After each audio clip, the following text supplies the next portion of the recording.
All right, folks, welcome back to Getting In a College Coach Conversation. We just had a great first segment with Shannon Vasconcelos and me, Ian Fisher. I don't think I even introduced myself in the first segment. Anyway, you know who I am. And we're back again to do some more Q&A from all of you listeners. Now, again, if you ever have a question, you don't have to just be a listener. You can always send us an email, gettingin.voiceamerica@gmail.com. Send us a question. It can be long and complicated. It can be brief and simple. At any rate, we are happy to answer questions that you have. And you can also post them on our YouTube channel. You can post them on Facebook. We're looking for what you want to know to fill up these segments. So please let us know what those questions are. Shannon, what's the next question for today's show? The next question comes in from Brian, and he asks, we're ready to submit our application and are wondering if there are any final steps we need to take care of in order to make sure we're all ready to go. I know sometimes hitting that submit button is scary. There's no turning back. That's right. And one of the things I noticed in this question, I don't know if Brian meant to do this or not, but is the use of the we, right? And one of the things that we like to try and coach parents away from is using we and instead really centering the student. So maybe Brian is the student. Brian, if you are the student, I'm ready to submit my application and I'm wondering if there are any final steps I need to take care of. And if you are the parent, you can say, my son is getting ready to submit his application. I think just that little tweak of the language can be really helpful in empowering the student. Okay. I had a conversation with a student just yesterday about this exact question. He was like, okay, so I think I'm ready. Like, what do we do? And can I do, like, it just felt like we had done so much work toward the application. There was so much invested in it that the idea that it was this simple click of a button to submit felt a little bit strange to him. And so, you know, what I told him was, you are ready. Like if you've taken the steps to check for typos, you've made sure that you've answered all of the questions to the best of your ability. You have gone through and just given that preview before you press submit, maybe have a parent look at it for their own eyes as well, then you should be ready to go. The one thing that that not a lot of students think about after they press submit is that they are going to be given an ID from each university they apply to, where they can log into a portal to check the status of their application. So you can investigate whether your app has been received, whether letters of recommendation have arrived, whether you've got test scores submitted. So different things that are supporting documents for the application are coming from other people, from your counselor, from your teachers. And you'll just want to use that login to verify that those materials have arrived and are going to be included as a part of your app. If there's anything that's outstanding that is needed in order to make a decision, you got to get on that and make sure that you get it to the schools, especially in this tight early action, early decision window where schools are reading and deciding applications in a period of about 6 to 8 weeks. So that's really the one thing I think that a lot of students don't necessarily consider about what to do after they submit. But mostly you've got to just be confident. Like you've put in the work, you put in the effort, press that button, it's going to go off. And then you kind of have to sit back and wait and see what happens afterward. And of course, Shannon would say, and make sure you hit those financial aid deadlines and look for scholarships in the meantime. So I know you're going to say that as well. You took the words out of my mouth, Ian. That's right. That's exactly what I was going to add. Don't forget about paying for it too. Okay. Right. Great. Speaking of that, Angela asked this question also on YouTube, a question her student submitted the application. Now she's looking at the CSS profile, says, how do you suggest answering the question on the profile about your home's current value? I looked on Zillow. They estimated our home to be worth over $150,000 more than it was a year ago. And given how homes have sold in our area lately, I do not believe that is even close to accurate. So what do you think? Do we go to Zillow? Do we go to Redfin? Do we just Google our home price? How do we figure out what our home value is, Shannon?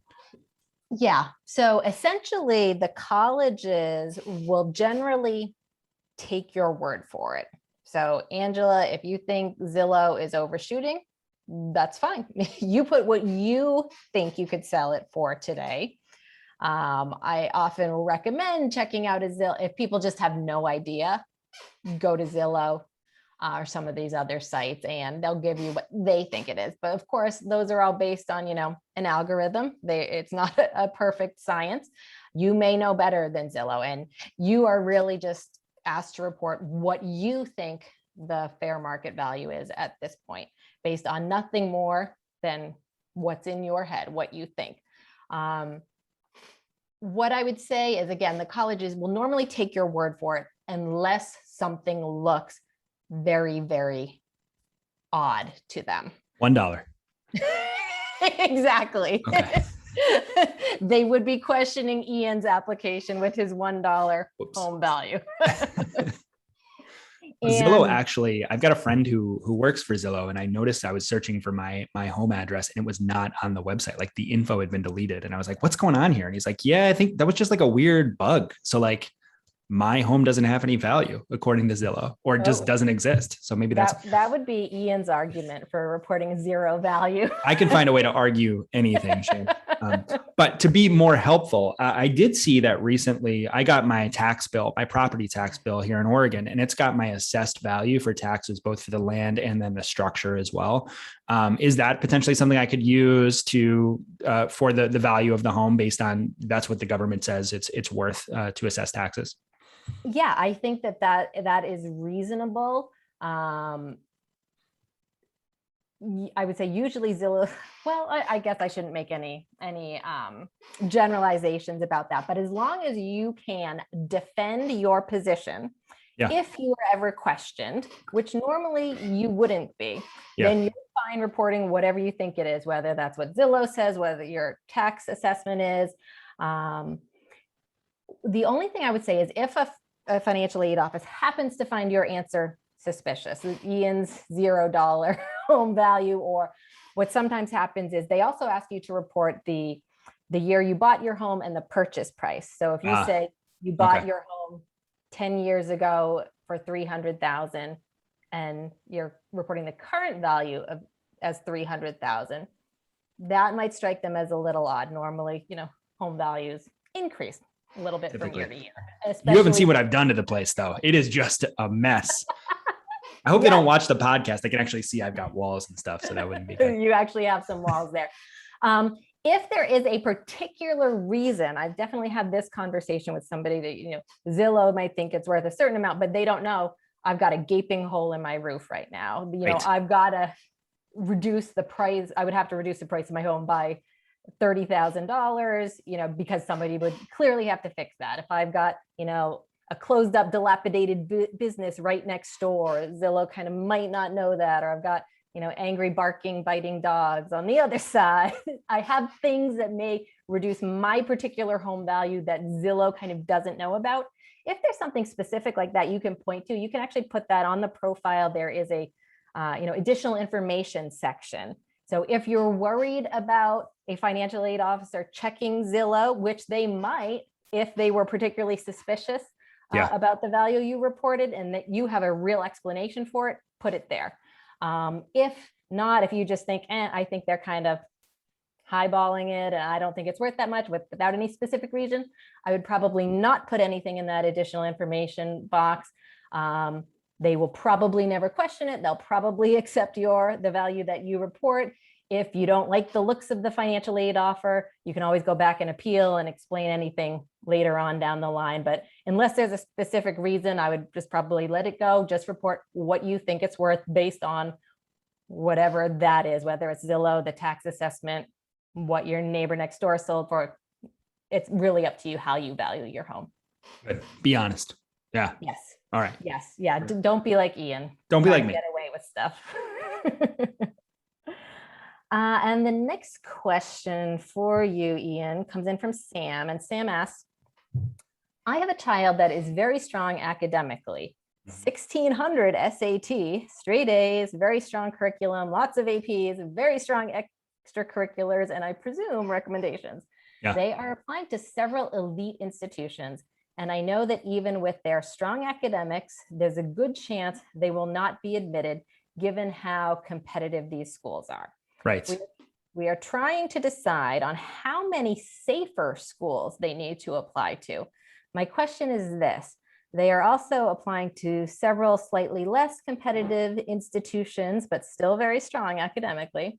From looking at Naviance and their average scores and tests, it seems that they would be highly likely to get into these schools.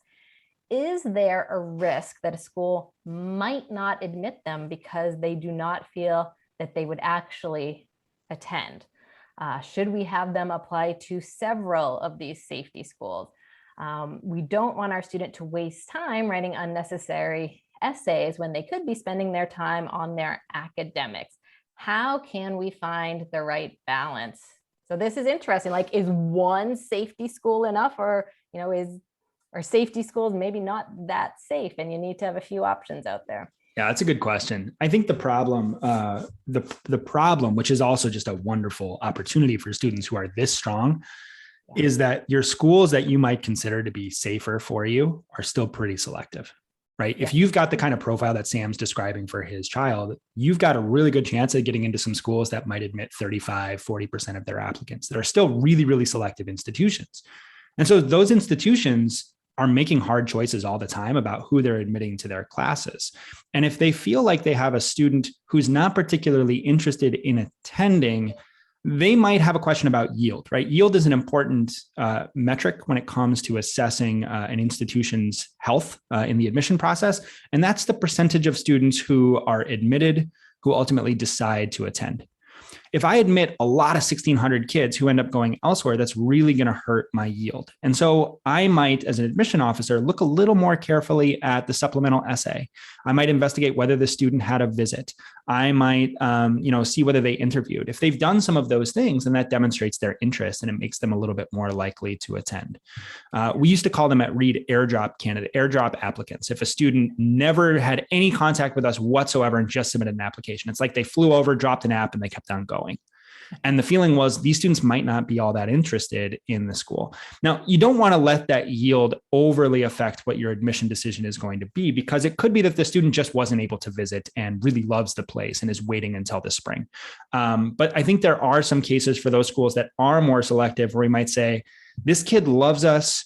His parents went here. He's got a brother here. His scores are lower. He's maybe got a few Bs, but he's still strong in our profile, whereas this other student has straight A's and is an airdrop. Right. So I think you have to make contact with schools and show that you're interested. And you can do that not just through visits, but also through the quality of your essay work. Now, I think one of the key elements of this question, Shannon, is there a risk the student might not admit them because they do not feel they would want to attend? I think the wanting to attend is such an important piece of this from the student's perspective. So you don't want to just ramp up the number of schools you're applying to that will admit you if you're not actually interested in going. Because if you've got 5 additional offers from schools, but you don't actually want to go to those schools, well, then what is that really worth to you if you're not going to be excited about that opportunity?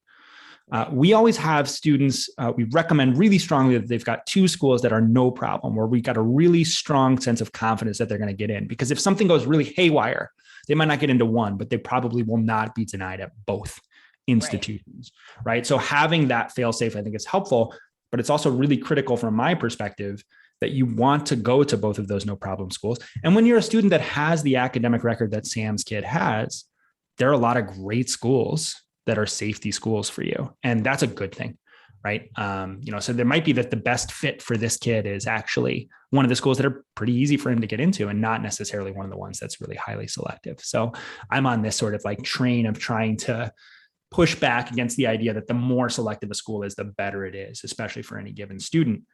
Sam, your kid might be able to find a great option out there that is pretty solidly likely to offer them admission.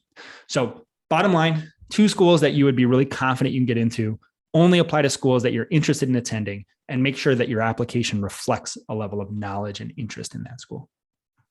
That is so smart, Ian, because I was just thinking, I was looking at it, this is my financial mathematical brain, like, oh, they just have to hedge their bets, apply to 2, 3, 4 safeties, but it's more about the quality of the application.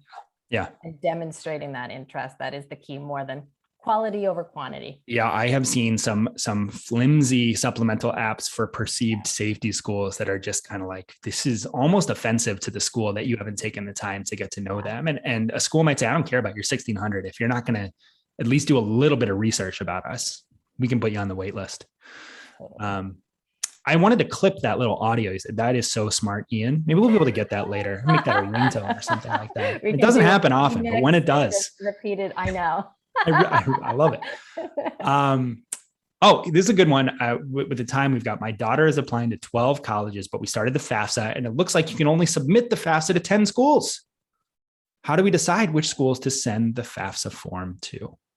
Yes. So you can only submit the FAFSA to 10 schools at a time. So that is the key. You can get the FAFSA to all 12 schools. You don't have to forego financial aid at the other 2 schools. But if you are applying to more than 10 schools, which I know, Ian, you do not recommend anyway. Nope. So keep it under the 10. That's the easy answer. Yep. You do want to apply to the 12, please no more than that. What you will have to do is it kind of creates a 2-step process. What I would recommend doing, looking up the financial aid application deadlines of each of the 12 schools, taking the 10 earliest deadlines, Okay. listing those schools on the FAFSA to start. So go ahead, submit your FAFSA. Within a few days, the student, and it does go to the student, not the parent, so it's something that the student needs to look out for, an email, they'll get an email confirming their FAFSA has been processed. Here is a link to your student aid report, which is a summary of everything you put on the FAFSA. You should check it over. But once you get that email, that is your signal that those 10 schools have received your FAFSA. They are all set. Okay. You can now log back into the FAFSA, remove, if you wanted to, you could remove all 10, or you could remove just 2, add the 2 schools that have not received the FAFSA yet, resubmit, and then in a few days, you will get a subsequent email saying your new FAFSA transmission has been processed. Now all 12 schools have your FAFSA and you're all set. So it's a kind of a little bit of a pain in the neck. It creates a 2-step process. There's a lot of things about applying to more than 10 schools that are a pain in the neck that I'm sure you don't have time to get into. Yep.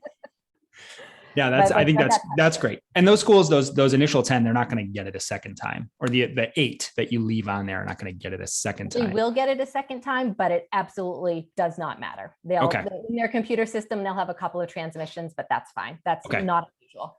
Gotcha. I think we got time for one more question. We're just taking time away from Jen, and she doesn't mind that. I wouldn't speak so soon.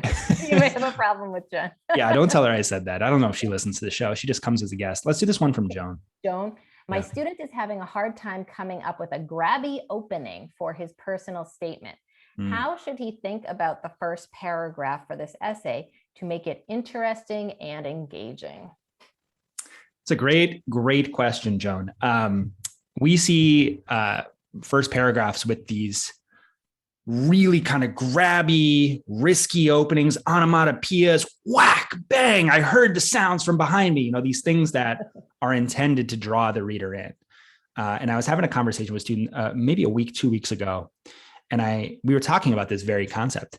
And I said to him, why do you think you need a grabby opening for your first intro paragraph? And he's like, well, I want to get the attention of the reader so that they'll keep reading. And I said, it is the admission officer's job to read every single word that you write. And it's a 650 word essay. We're not talking about a 650 page novel where you have to reel me in with that first chapter or else I'm going to put it down. We're talking about something that takes me 45 seconds to a minute and a half to read in total from start to finish. So your first paragraph doesn't have to have that sort of attention grabbing, I got to bring you in with this imagery and beautiful prose. I find, Shannon, that one of the most common recommendations I make to students when I see their first draft of an essay is to delete their entire first paragraph, because students so often are wasting time of getting to the main idea.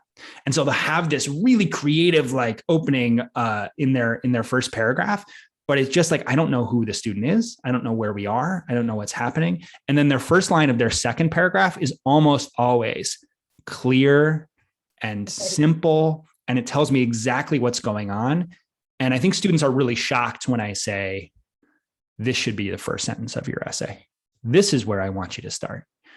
And rejecting that first paragraph, I think, can be really, really hard for them.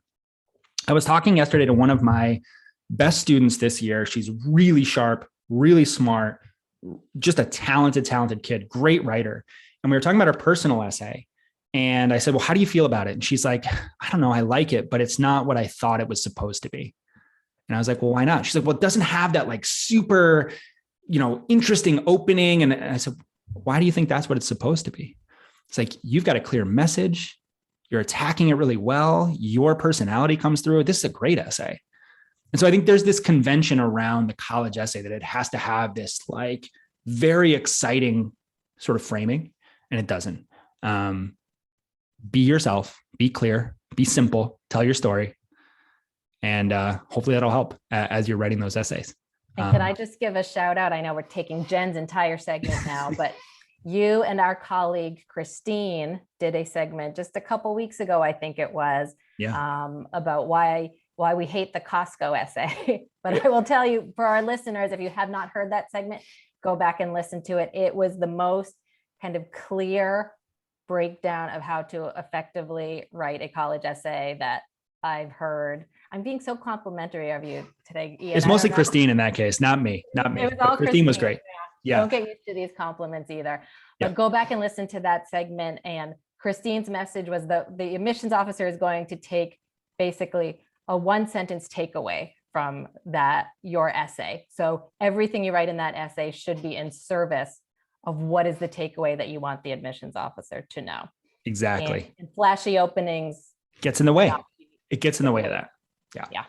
All right. Well, Jen's going to kill us because we are taking all of her time. But Shannon, I want to thank you for coming on for the Q&A. It's just too fun. And when we come back, we're going to talk about the Villanova supplemental essays. So don't go away.